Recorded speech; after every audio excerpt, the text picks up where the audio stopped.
paisagem quer ser seu focar, a heroína sempre foi de lá. O chão de terra quer ser seu lugar, a heroína ainda vai voltar. A paisagem quer ser seu focar, a heroína sempre foi de lá. O chão de terra quer ser seu lugar, a heroína ainda vai voltar. A heroína ainda vai voltar, a heroína ainda vai voltar. A heroína ainda vai voltar, a heroína ainda vai voltar. Elas são duas pianistas, juntas formam o duo Giz Branco. No refrão de hoje eu converso com Bianca Gismonti e Cláudia Castelo Branco. Bem-vindas ao refrão. Obrigada. Eu queria primeiro saber como é que essa ideia surgiu de ter dois pianos formando aí um duo. Como é que surgiu esse encontro de vocês duas? A gente se conheceu na faculdade, o FRJ, que é no Rio de Janeiro. A Cláudia, quando eu entrei, ela já tinha entrado na faculdade. Quando eu entrei, ela estava fazendo um curso de composição nos Estados Unidos, mas ela voltou e eu estava fazendo parte de uma oficina de criação eletroacústica. E eram 9 meninos e eu de menina, e ela voltou dos Estados Unidos.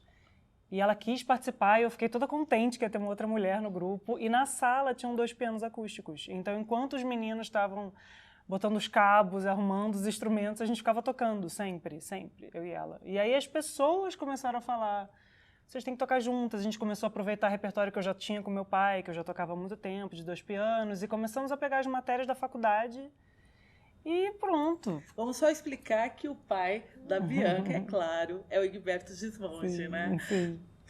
E aí, Cláudia, A gente foi ficando muito amiga, né? Eu acho que o nosso trabalho nasceu de uma amizade muito forte, de um vínculo muito forte, extramusical, assim, e como a gente tinha uma proximidade, a gente se via todos os dias, porque essa coisa de faculdade e tal, a gente gostava das mesmas músicas, ela trazia as partituras, e aí a gente queria fazer, então a gente gostava, a gente se encontrava para fazer um arranjo para aula de piano popular, para aula de música de câmara, queria mostrar para o professor, queria mostrar para todo mundo, a gente pegava as pessoas no corredor que estavam passando, vem ver o que a gente está fazendo, aí trazia, mostrava, a gente queria mostrar para todo mundo, a gente achava aquilo muito legal, e essa, eu acho que vem então, assim, anterior à questão profissional, ou vamos fazer um duo de pianos, se a gente ela tocasse harpa e eu tocasse oboé, ia ser um duo de harpa e oboé. Sim.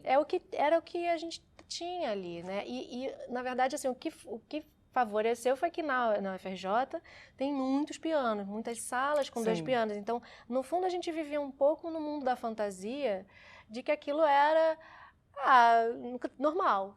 Mas aí, quando a gente começou a tocar mesmo profissionalmente, é que a gente encontrou essa grande dificuldade que é você ter 2 pianos numa sala, né? Você não tem. Então, geralmente, a gente tem que alugar piano, usar piano elétrico, enfim. É raro você chegar num lugar que tenham 2 pianos acústicos que já estejam lá, né, no Brasil.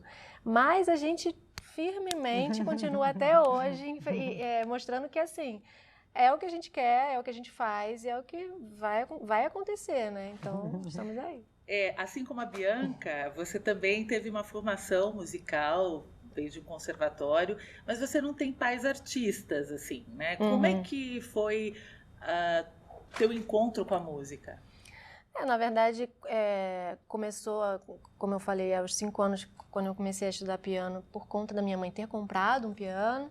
E a partir daí eu sempre estudei, né? Fiz conservatório quando eu era bem pequenininha, aí fui para a iniciação musical na UFRJ, depois para o curso técnico em piano e oboé na UFRJ. E quando eu fui fazer vestibular, eu quis fazer vestibular para medicina, parei de estudar piano durante 6 meses e aí achei horrível e resolvi fazer vestibular para piano e fui. Então, assim, era muito, não foi muito uma escolha, foi natural. A vida assim, foi te levando. Foi um fluxo bem natural, na verdade. Meus pais não se assustaram, assim, era meio óbvio que aquilo ia acontecer. E Bianca, como é que foi a tua experiência com a música? Eu sei que você nasceu num berço de músicos, mas como é que foi? Então, a música na minha família, ela é ovacionada, né? Ela é tipo Deus, assim, é um lugar de união, de amor, de confraternização, porque já é desde meu bisavô italiano. Então a música tem um lugar muito importante. Então, embora a gente tenha começado, eu e meu irmão, a estudar com 9 anos, assim, a gente sempre tocou, porque os instrumentos sempre estavam em casa. Então nunca teve esse limitante, assim, de não poder, sempre teve uma liberdade muito grande. E aí meu pai esperou a gente pedir, começar a estudar, então eu pedi com 9 anos, meu irmão tinha 10, ele tem 1 ano e meio a mais. E eu comecei estudando, primeiro eu comecei num curso mais de popular, depois eu comecei a fazer aula particular, música erudita, e fiz a faculdade, onde eu conheci a Cláudia. E sempre essa mistura, porque eu comecei a tocar com meu pai com 15 anos, então já era um repertório muito modernista, que já era essa mescla, né, da música popular, do folclore, da música modernista, do contemporâneo, do erudito. Então, para mim, para o meu ouvido, tudo sempre esteve junto. Porque desde muito pequena, eu brinco assim, atirei pau no gato, era Stravinsky, porque meu pai ouvia, sei lá, Sagração da Primavera o dia inteiro, entendeu? Então, assim, o meu ouvido ele é muito para esse lado, para essa mistura, próprio jazz, mas um jazz também que é mistura, que é composicional, então... E depois eu encontrei a Cláudia, assim, aí os encontros, até hoje, assim, eu comecei a música num ambiente muito familiar, o primeiro palco foi no ambiente familiar, e até hoje, assim, a gente vivencia o palco, não só o duo, mas seja com Jacques Morelenbaum, seja com outras pessoas, assim, é um ambiente de muito amor, é um ambiente de crença conjunta. Então, no fundo, eu acho que aquele primeiro palco segue até hoje, assim, a música ainda tem esse lugar de acolhimento, de reunião, de esperança mesmo, né? Em relação ao repertório, eu sei que vocês também são compositoras, mas com que vocês começaram? Acho que foram as O duo, você diz, o Giz Branco. Isso, o duo Giz Branco. A gente começou usando essas músicas do meu pai, do Egberto, que eu já tocava, e aí a gente pegou algumas coisas do Piazzolla na época, arranjo do Pablo Ziegler, e aí a gente também começou a fazer arranjos na época da faculdade. De música instrumental, assim, Hermeto Pascoal, da Délia Fischer, né? De umas músicas que a gente gostava, que eram uma referência pra gente. E a gente pediu pro Leandro Braga fazer um arranjo para 2 pianos, a gente pediu pro André Memari fazer um arranjo pra gente. A gente queria que algumas pessoas fizessem arranjo, a gente queria entender formas, né, de ter dos 2 pianos funcionarem e tal. Então, a gente dava uma estudada também. A gente ficava estudando como funcionava e tal. Demorou um tempo essa linguagem dos 2 pianos, porque geralmente, apesar do piano ser muito grande, ele fica muito localizado na parte central. Então, a gente foi descobrindo essa coisa meio orquestrada, digamos, aberta, né, dos 2 pianos. Que soam que parece que um tá tocando, né? E aí que eu ia te perguntar, o arranjo, como é que vocês encontraram esse encaixe dos 2 instrumentos? Eu lembro quando primeiros anos a gente tocava muito meu pai, ele falava pra gente estar em regiões diferentes, então tem assim, no início a gente pensava, depois há muitos anos que já é muito natural, que já existe uma forma, e não só a região, né, uma maneira tudo de ocupar espaço, o pianista também, principalmente quem tem uma formação, ocupa muita nota, muita coisa. Então, a gente também passou por um processo até em relação à canção, que a gente aprendeu que ocupar demais, na verdade, mascara a música. Então, tem 1000 processos de descoberta, assim. Na verdade, é isso, assim, né? Ocupar espaços diferentes, mas em alguns momentos ocupar o mesmo espaço. A questão é você entender quando, como... Que momento, não passa muito pela lógica racional, isso que a gente foi entendendo, porque no início a gente ficava analisando partitura, fazendo partitura no computador, fazendo arranjo no computador, fazendo coisas e tal, e depois com o tempo a gente foi entendendo que não passava por esse lugar, que era muito mais corporal, era muito mais sensitivo, era muito possível, tá no mesmo lugar e tá legal, e que momento a gente vai sair daqui, não sei, na hora que der. E aí, isso foi o primeiro disco, ele era mais escrito. O segundo disco a gente fez questão de que os arranjos nascessem todos de forma intuitiva. Seja através da escrita ou seja através da execução, existe um amor e a gente sempre está super estimulada a experimentar. Isso é uma diversão, Sim, né? Total. Eu vou ter que fazer um intervalo. No próximo bloco a gente continua falando um pouco mais aí da carreira de vocês. Tá bom. Primeira parada do refrão, daqui a pouco a gente volta. Não sai daí.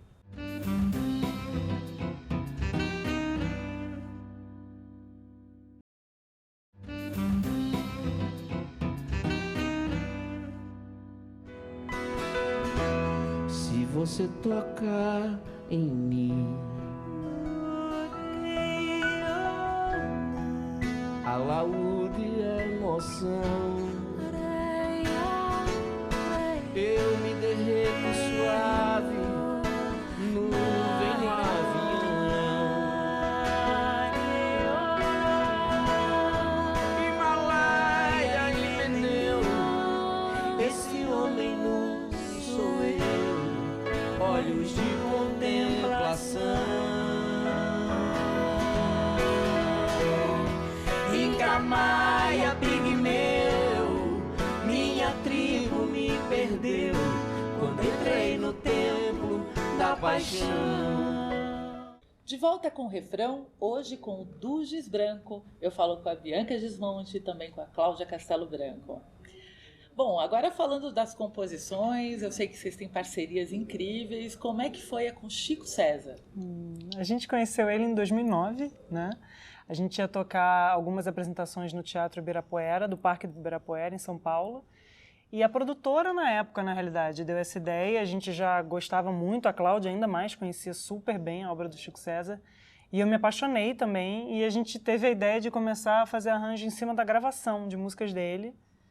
E foi um encontro lindo, assim, foi muito lindo. Ele ia participar do nosso show, que com certeza aconteceu na época, só que depois foi uma inspiração super grande. A gente continuou sempre tocando junto com ele, aí foi uma amizade que foi crescendo e aí a gente foi fazendo as músicas. E são 10 anos de carreira já, né? Agora 14 anos, Agora são já 14 Mais de 10 anos. anos, isso. Que a gente começou em 2005. É o DVD de 10 anos. Sim. Foi em 2015. E aí, qual é o balanço que vocês fazem disso? Esperavam chegar até aí com tanta receptividade do público, elogios, enfim?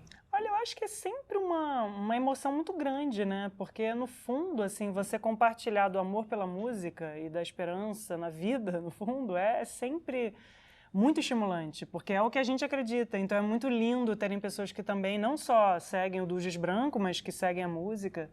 Então, é fantástico, mas a gente sempre está se surpreendendo, eu acho, com tudo, com os projetos que a gente faz parte. Esse projeto com o Jax, tem um projeto com o MPB4 que a gente está fazendo agora.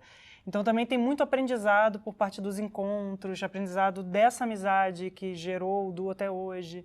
Então é uma coisa de muita abertura, muita evolução. Acho que a gente também está sempre querendo ver onde é que vai o Du, para onde é que vai o Du. Porque A sempre... gente não sabe, né? A gente vive de uma forma muito experimental, tanto dentro da linguagem artística, do que a gente está fazendo, como da vida, né? A gente vai vendo, a gente vai sentindo, vai transformando, aquilo vai incomodando, a gente vai mudando. E a gente gosta de se surpreender também, Sim. né? E nessa estrada toda aí, vocês também fizeram uma turnê internacional. Olha, acho que mais de uma, né? Não sei, vocês vão me responder. Como é que foi tudo isso? Como é que foi o público? Foi muito legal, né? Foi acho que em 2011 que a gente foi pela primeira vez. A gente foi algumas vezes, né? Sim. E, nossa, o público sabia, conhecia a Europa. Sim. Né? A gente foi para o Canadá também uma vez, mas assim, a gente foi mais vezes para a Europa. Sim, né? sim. E as pessoas se surpreendem por ser um duo de pianos? Eu acho que sim. Em alguma instância, sim. E eu acho que as pessoas acham que a gente tem 20 anos até hoje. Então, é assim, que lindas essas meninas. Então, acho que tem uma coisa de as meninas lindas tocando 2 pianos num repertório que não é tão comum para 2 pianos. 2 pianos já não é comum. E para esse repertório, então, acho que tem uma certa surpresa e geralmente é positiva, assim. E uma coisa que me surpreendeu foi que eles entendiam, assim, eles prestavam atenção no arranjo, aí acabava o show e eles vinham comentar, assim, aquela parte do arranjo é engraçada, aquela parte não sei o quê. Então tinha uma atenção muito grande, uma disponibilidade que eu não imaginava, assim. E qual que é o repertório para o público internacional? Não sei de vocês? É o nosso repertório, que é mistura, né? Que o nosso repertório sempre foi assim, autoral, música instrumental brasileira, misturando, né? Entendi. E me contem, vocês têm carreiras paralelas. Eu sei que a Bianca segue aí também carreira solo, a Cláudia também faz os seus trabalhos, seus projetos, mas dá tempo de fazer tudo isso? Como é que é? Sim, a Cláudia ainda tem 2 filhas, além de tudo isso. E a família? Mas assim, sim, porque eu acho que, assim, no início, por exemplo, quando eu comecei a tocar, a Cláudia estava grávida da primeira filha e o meu marido, o Júlio, que é o baterista do trio que eu toco, ele começou a falar, vamos fazer um trabalho com as suas músicas. Eu fiquei, não vai dar tempo, impossível. Então foi muito bom, porque assim, um período que ela não pôde mais viajar, porque a Claudinha é a grávida que vai até o último dia na mixagem, na turnê. E aí eu comecei a fazer, foi em 2013 o primeiro disco, a gente já tem 3 discos, vai lançar o 4º ano que vem, e é também um outro processo lindo, assim, de descoberta, é muito mais voltado para a minha composição com o trio, E eu viajo muito, assim, todos os anos, turnê lá fora, e é muito lindo vivenciar não só isso que a Claudinha comentou, receptividade do público, mas também essa coisa de pessoas que acompanham a carreira do meu pai há muitos anos, e esse amor, essa coisa de você poder seguir na música e também a pessoa reconhecer o Brasil na sua composição. Você não deixa de tocar, né, o repertório de Egberto Não, Gismonti. nunca. Não, Eu a vi música você dele é tocando como se fosse... Palhaço, Sim. que é uma coisa linda. Então, o disco que a gente vai lançando com o trio é em homenagem a ele. Quando ele completou 70 anos, eu fiz um disco todo em homenagem a ele, chama-se Gismonti 70. Porque, pra mim, é o sangue que corre na veia, né? Literalmente. Então, a música dele é como se eu tivesse composto. Então, sempre. A gente também no duo sempre toca. É muito natural. Um repertório que pra gente é muito natural mesmo. Tá certo. A gente vai ter que fazer mais um intervalo, só que no próximo bloco, é o último bloco, a gente vai falar sobre o espetáculo que aí faz homenagem a Villa-Lobos, a Egberto Gismonti, tudo isso no terceiro bloco. Mais uma parada do refrão, a última, e a gente te espera. Até daqui a pouco.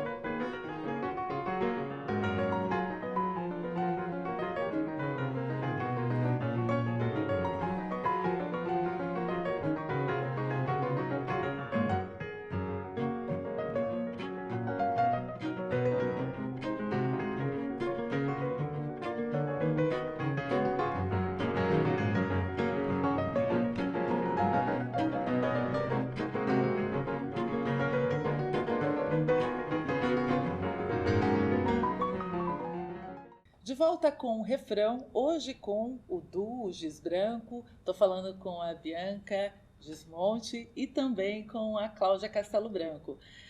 Bom, no último bloco a gente estava falando ainda sobre os trabalhos paralelos. A Cláudia ficou de falar ainda sobre o trabalho dela. O que você toca aí na sua vida, fora o duo com a Bianca? Tem um trabalho de compositores que chama Selva Lírica.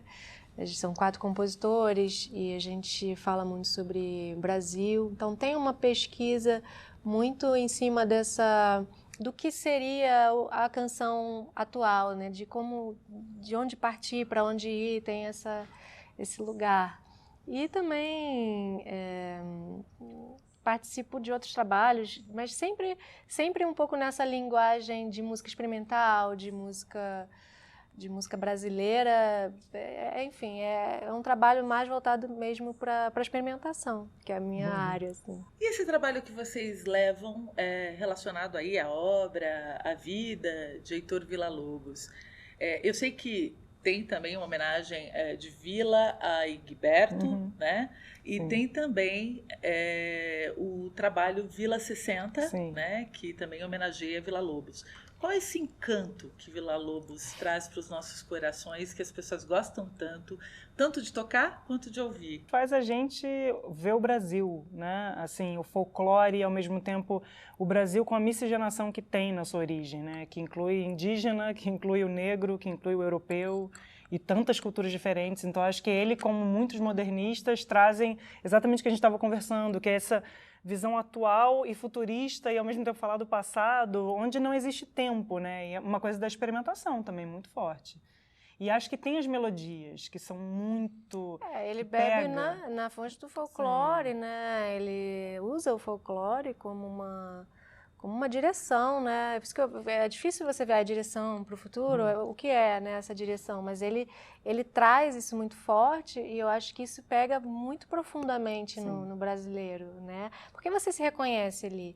E mesmo a pessoa que não é musicista, que não conhece, assim, que não é um leigo, ele ouve aquilo e por mais dissonante que possa ser, existe o elemento de se reconhecer como brasileiro. Você ouve uma cantiga, você ouve um som, você ouve um ritmo, né, que te lembra a infância, enfim. Então, mas não é só isso, porque isso poderia ser uma fórmula, isso é a fórmula do sucesso, eu vou fazer isso. Não quer dizer nada. Villa-Lobos era um gênio, realmente, Sim, uma pessoa totalmente. de uma inspiração, sei lá, é muito bonito, é um negócio, né? Então, assim, claro, a gente consegue analisar racionalmente, tem isso, tem esse elemento, tem outro, mas assim... no fundo são as pessoas singulares, né? Que criam uma obra que depois a gente analisa, mas na verdade ela é singular na essência. Mas acho que o amor dele por esse Brasil e por querer Totalmente. trazer esse Brasil para um outro lugar, para o sim. mundo, né? Ele levou o Brasil para o mundo inteiro, né? Sim, totalmente. Eu acho que é isso que move. Ele conseguiu fazer com que o brasileiro se reconhecesse lá fora através da música dele. Totalmente. Né? E colocou a música brasileira num lugar... outro patamar. Não, e a música escrita, né? Que até hoje, em 2019, assim, a música escrita, talvez o Villa-Lobos seja o único compositor conhecido, assim, realmente brasileiro para música escrita de orquestra. Então, assim, ele também conseguiu trazer o folclore como origem, né, de inspiração, para um lugar, para a sala de concerto. Então, é muito lindo isso também. E como é que foi esse encontro com Jacques Morelenbaum para fazer aí arranjos, para trabalhar junto com o Heitor Villa-Lobos? Como é que é essa história? Foi um com convite, ele? né? Foi um convite para participar de uma série que aconteceu em 2015, né? Que era uma série que se chamava Encontros Virtuais, né? Como seria o encontro entre o Villa-Lobos e Egberto Gismonti, entre Bach e Hermeto Pascoal, eu não me lembro exatamente quais os compositores que participaram, e a gente foi convidado para participar do encontro entre Villa e Egberto, né? Com o Jaquim. E o Mário Seve, que é um saxofonista que foi o criador, idealizador do projeto, ele mesmo que quis fazer o Dujis Branco com o Jacques. Então foi muito lindo que talvez não partisse de uma ideia da gente, foi um convite. E assim, o Jacques eu conheço, ele me conhece desde que eu nasci, porque ele tocava com meu pai desde a década de 80. Ele e seu pai são amigos. Muito, e tocavam muito, assim, a filha dele, que é, enfim, uma musicista linda, que foi minha aluna há muitos anos, eu também vi ela nascer, então assim...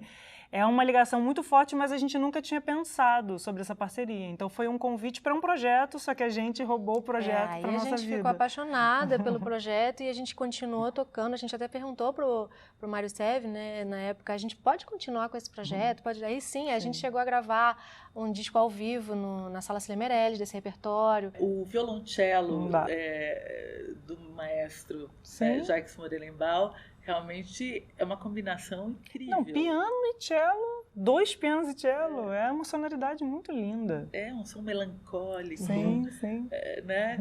E quais são os planos agora? Daqui para frente, assim, o que vocês pretendem? Já estão compondo? Como é que é?